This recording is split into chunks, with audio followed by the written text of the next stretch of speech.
Good morning, Angelman community. I am Liz Gelazzo, the Chief Medical Officer for the Angelman Syndrome Foundation. It's a pleasure to be with you all this morning, joined by our colleagues from Roche Pharmaceuticals. Before I introduce Dr. Vincenzi and let her introduce the program that she's going to be talking to us about today, I did want to cover a few housekeeping items. We will not have a live question and answer session associated with today's webinar.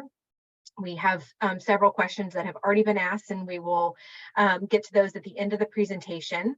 However, if you have questions, please feel free to use the question and answer function, and we will collect all of those questions and get answers and get those back out to the community together. So we'll go ahead and get started. I am thrilled to be joined today by our colleagues at Roche, specifically Dr. Brenda Vincenzi, who is the Senior Medical Director at Roche, who's the lead for this Angelman Syndrome program. And she's going to be talking to us today about a new program recently launched by Roche with their compound Allogabat in children with Angelman Syndrome, specifically the deletion genotype. So I'll let you take it away. Thank you so much, Liz.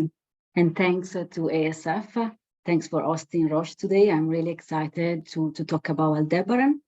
It's the name of our phase 2A study of Allogabat, this new molecule, as you said, in children and adolescents with Angelman syndrome deletion genotype. Just a short disclaimer from my side. The following content is being provided for informational purposes only, a scientific exchange, and not for promotional purposes. Thank you for your introduction. So yes, I'm a Senior Medical Director. I'm the Global Development Leader for the Rugonersen program, and I'm based in Basel, Switzerland. So here's the agenda. So today's webinar is clearly focused on Allogabat, and that is the name of our molecule in individuals with the Angelman deletion genotype. And I'll talk about Aldebaran, that is the name of the clinical study. But I also spend a few minutes just to introduce Roche and Genentech and to give you a brief update on Tangelo and the next steps. Then, in order to better understand Allogabat and the reason why we target deletion genotype, I'll talk a bit about genetics and the GABA and the GABA receptors. And this will really help the community to better understand Allogabat and its rationale. So about Roche and Genentech, our history in rare diseases. So Roche and Genentech is the same company. And together, our mission is to transform the lives of people with serious diseases and their families. Together, we have 38 FDA-approved medicines, 22 FDA breakthrough designations, and we've been in the chromosome 15 space for 8 years, in partnership with many organizations and researchers. Here you see the different areas of research at Roche. Of course, we have oncology, cancer, infection diseases, ophthalmology or eye diseases, immunology, and clearly we have neuroscience. We have a long-standing commitment to rare diseases and a growing research portfolio in neurodevelopmental disorders. Here on the left side, you see at least all the approved rare diseases medicine in these diseases listed here. In neuroscience, the current focus is to develop potential future medicine for neurodevelopmental disorders, chromosome 15q disorders, so Angelman and U15q disorder, genetic neurodevelopmental epilepsies, and we have a personalized healthcare approach in autism spectrum disorder. The community knows by now, we have been working with the Angelman community now for 8 years. We developed a disease concept model in Angelman together with ABOM. We ran a 3-year observational study in co-creation with the PAGs and the scientific community and in partnership with Ionis and Biogen. In 2020, we started Tangelo, our phase 1 drug study with Rugonersen. That is now proceeding. The first part is completed, and the second part, as you can see here, is called LTE or long-term extension with Rugonersen, is proceeding, is ongoing. We also RANA-PET study is an imaging study with a very small dose of rugonersen in healthy volunteers to better understand the biodistribution of the drug in the brain, the central nervous system, when administered with a lumbar puncture, intrathecal injection. And at FAST last December, for families that attended, you will remember that we have announced that we are expanding our portfolio by adding allogabat to our pipeline. And the allogabat study that is called Aldebaran is planned to start in the first half of the year. So Tangelo, what's the current status and what are the next steps? Tangelo, you're probably all familiar with the study by now. There are two parts. The first part is now completed.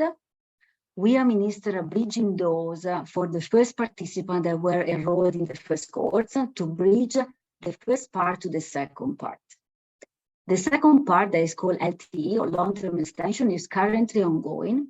We are testing different doses with a long interval between doses. We have recruited 61 individuals, participants to date, and recruitment is now completed. So what comes after Tangelo? What are the next steps? Here you see where we are with Tangelo. Tangelo is part of what we call the clinical development phase of drug development. And data will be shared, as I mentioned numerous times, once the Tangelo study is completed. Based on an acceptable safety profile and encouraging preliminary results, we have decided to plan the next phase in the clinical development of rugonersen.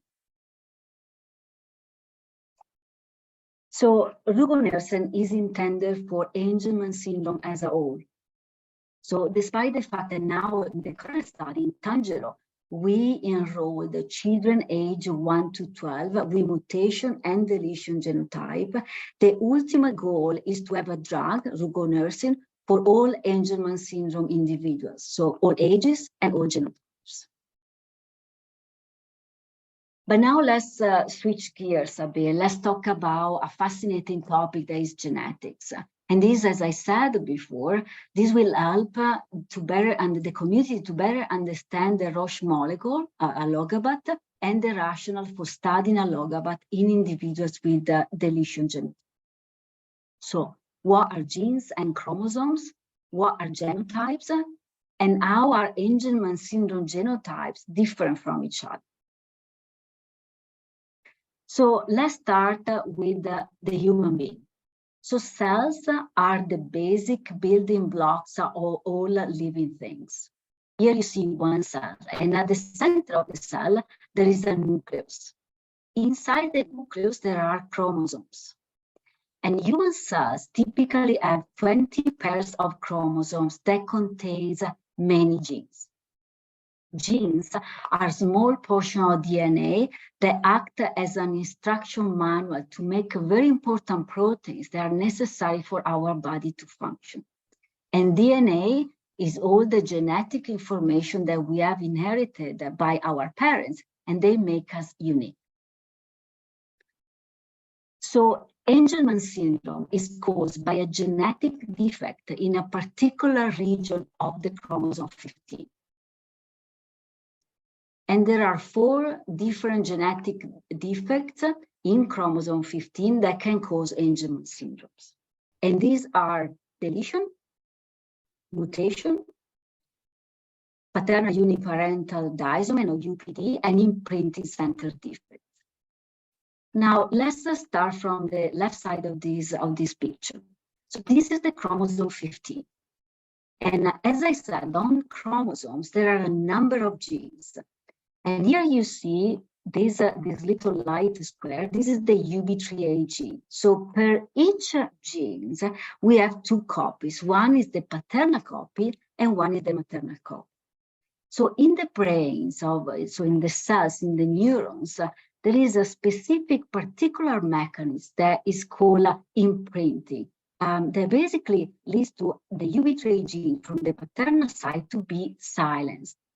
Meaning that the gene, the UB3A gene is here, but is not expressing or producing the UB3A protein.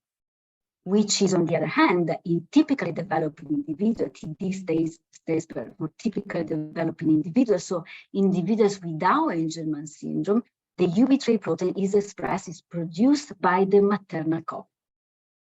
Now, this mechanism that I just explained, this silencing process, is also active, is present in the brain cells of all individuals with Angelman syndrome, regardless of the genotype, as you can see here. So the paternal copy is not producing, is not expressing UB3A protein. But then on the maternal side, let's focus now on deletion.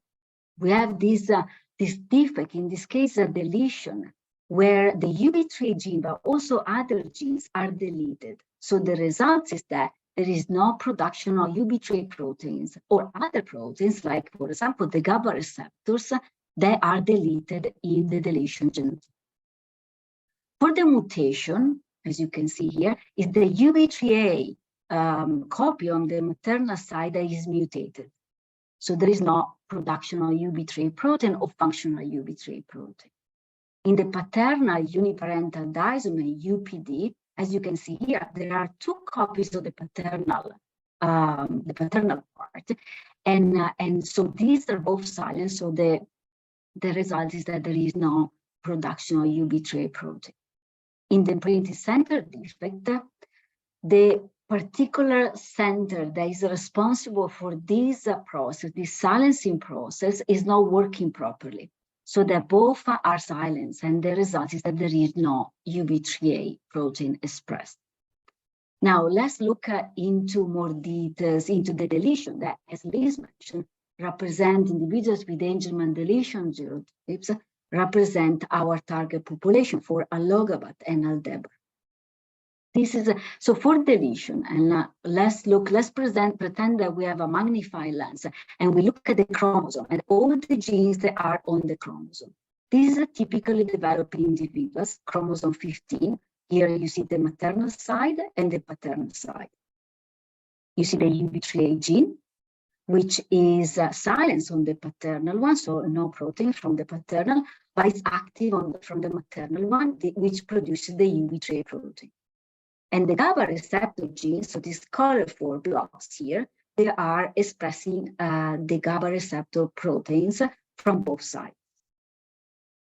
And then for simplicity, we only put the mutation. Here you see the mutation, again, the maternal and paternal side, chromosome 15. The UB3A gene is silenced on the paternal one and is mutated, so it's not expressing the protein from the maternal either.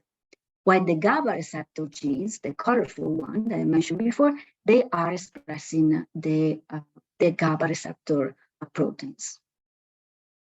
In deletion, our target population, you see when you see this white line here, this is the deletion. Deletion means that a large portion of the genetic material, so these genes that you see in the other, in typical developing and in mutation, they are gone, they are deleted.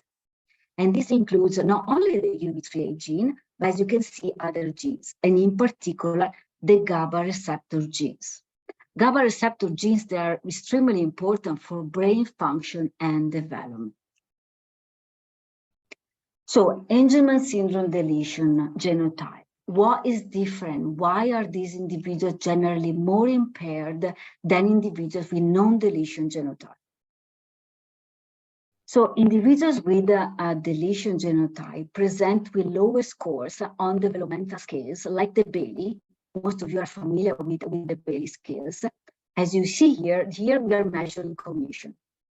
On the y-axis, these numbers, they represent the Bayley scores. On the x-axis, we have the age of the children that are tested. The gray band here, this line, represent the typically developing children, so without Angelman syndrome. And you see they have high scores. The blue line are the non-deletion Angelman syndrome genotype. So you see that the red line, that is the deletion Angelman syndrome genotype, they present with lower scores. This is true for cognition. This is an example for cognition, but it's also true for the other domains, like motor domains and communication. Moreover, individuals with Angelman deletion genotype, they present with the early onset of epilepsy. And here you see in red the deletion genotype, and this is the fraction that had a seizure, so they present with the early onset compared to the non-deletion genotype, and overall they also present with a more severe clinical picture. As mentioned, individuals with Angelman show greater impairment not only about cognition or epilepsy, but also on social, sleep, communication, daily living skills, and motor domains. So let's go back to the chromosome 15 and the GABA receptor genes that, as we said, are deleted from the maternal allele. Let's look at these blocks, these colorful blocks. These are the GABA receptor genes. The genes contain all the information to make proteins. And in this case, this gene contains they contain the information to make these 3 specific proteins. And these proteins, they come together like a little puzzle to compose to make the GABA alpha 5 receptor. There are different kinds of GABA receptor, but because of these subunits, the subunits that are composing this receptor is called GABA alpha 5. So what is a receptor? And why does a reduced number of GABA alpha 5 receptors matter? Let's start from the brain. So as you know, in the brain, there are a number of neurons or brain cells. And here we have, for simplicity, we have 2 neurons, so 2 brain cells, as you can see, they want to communicate to each other. And you see that here they're almost touching each other. And when they almost touch each other, it's called synapses. You see one neuron on one side and the other on the other side. So brain cells communicate using neurotransmitters and their receptors. In this case, you see that these neurons have something that is called GABA. It's one of the most important neurotransmitters in the brain. So these orange dots, once they're ready, they are released, and the neuron wants to communicate with the next neuron. They are released in this space. This is the synaptic space. And when the GABA, this neurotransmitter, is there, is looking for its receptors. So GABA is like, where is my GABA receptors? And it binds to the GABA receptor, as you can see here, so that the message can travel from one neuron to the next one. Dysfunction around neurotransmitters and their receptors can cause imbalances in the brain.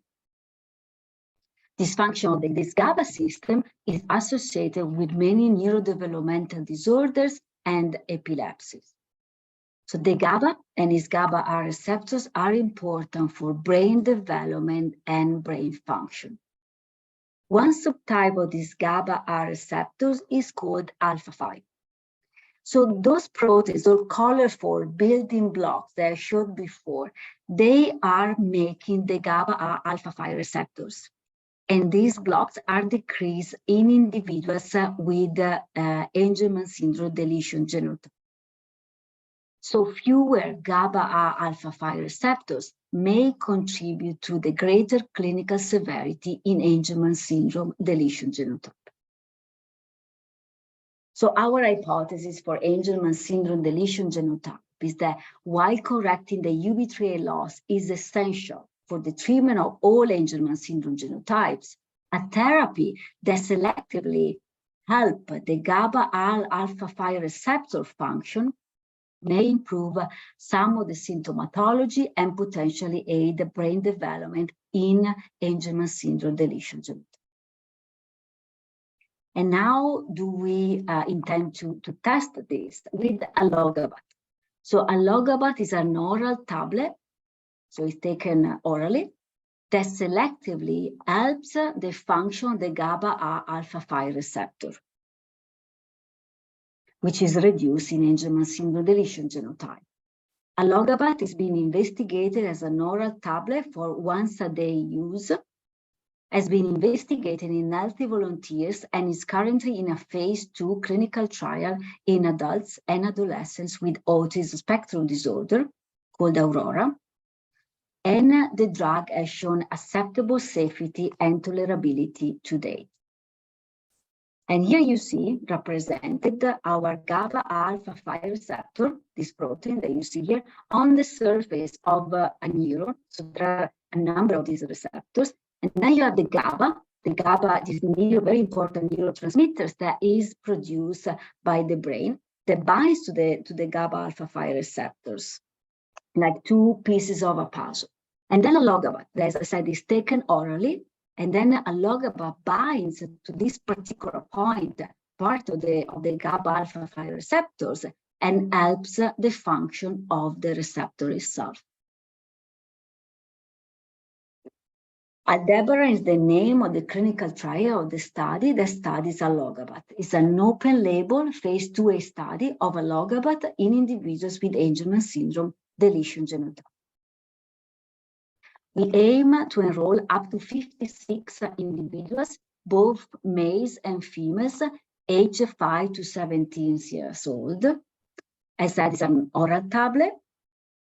We include in the study an Aldebaran deletion genotype, and in terms of location, we have selected up to 20 sites in 6 countries.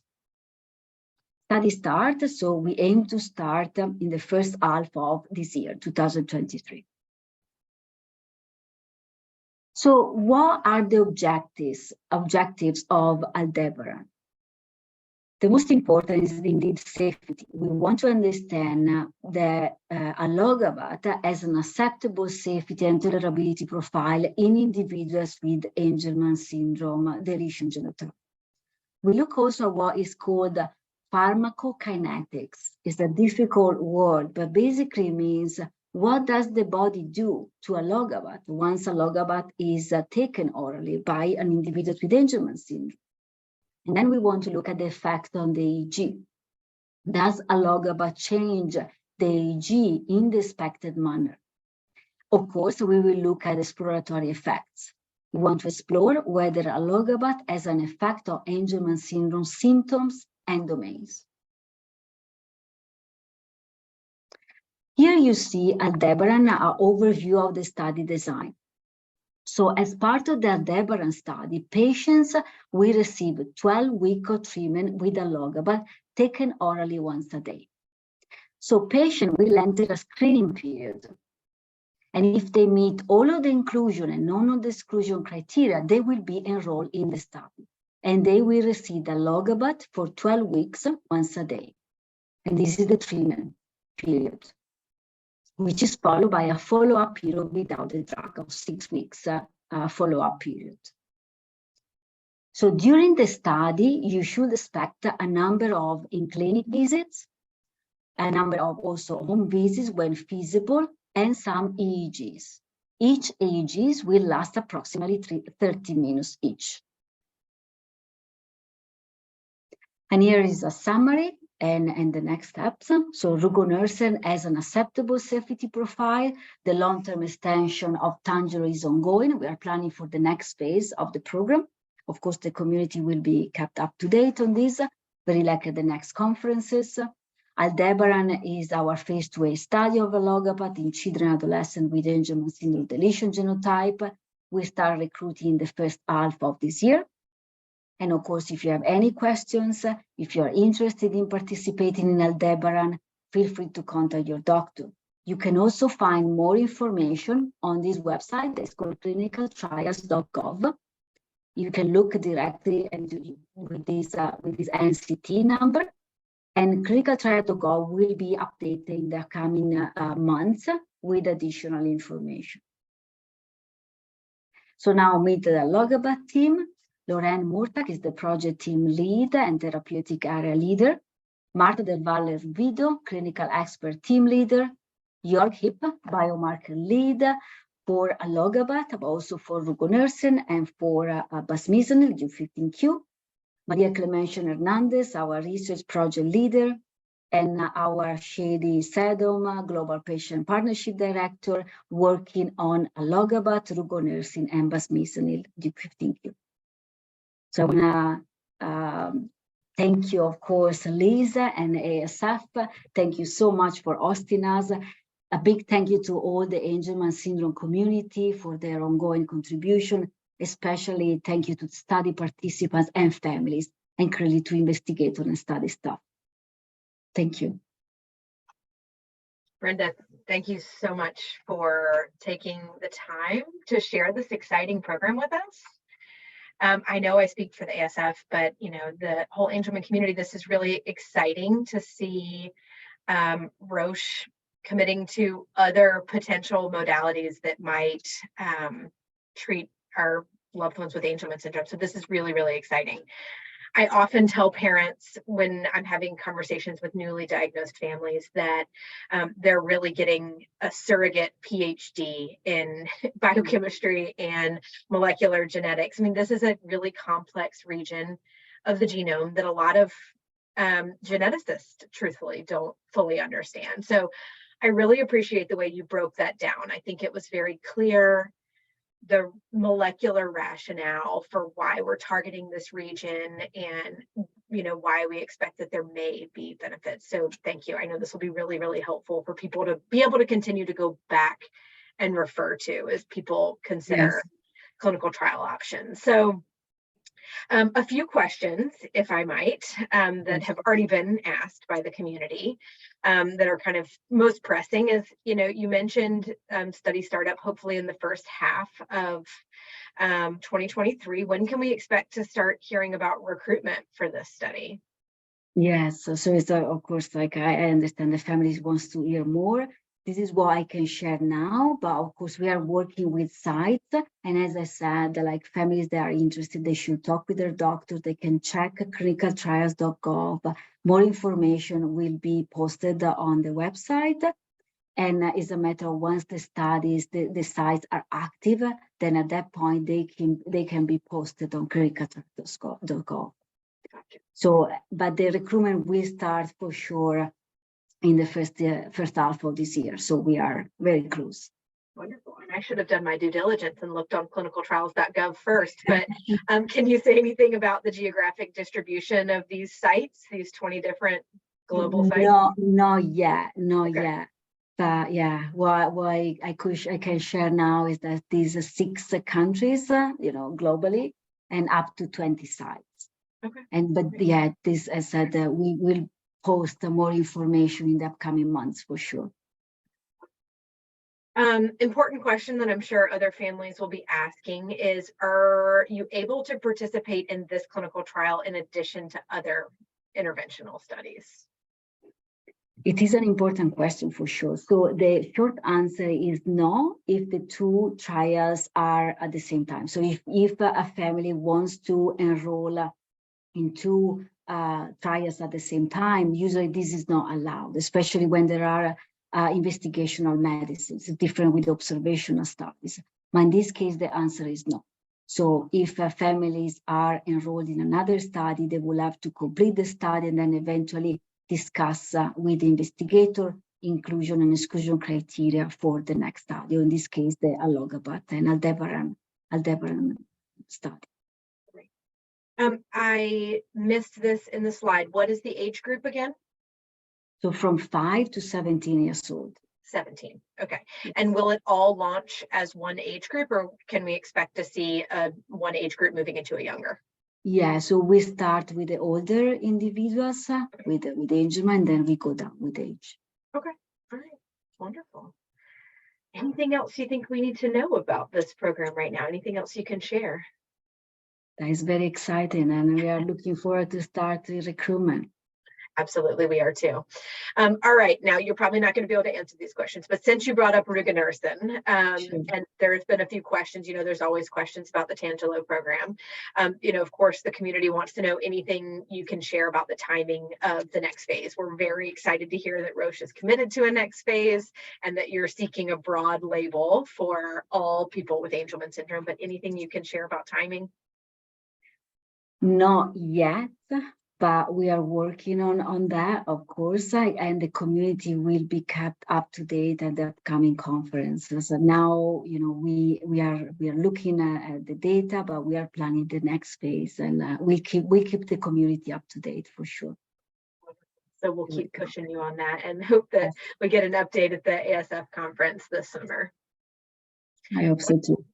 Wonderful. Well, thank you, Brenda. We really appreciate your time today and answering these questions. And as I mentioned, if there are questions in the Q&A box, we'll make sure that we circulate them back to Roche. But thank you to the community for your attention today. And thank you to Roche for your continued commitment to our loved ones with Angelman syndrome.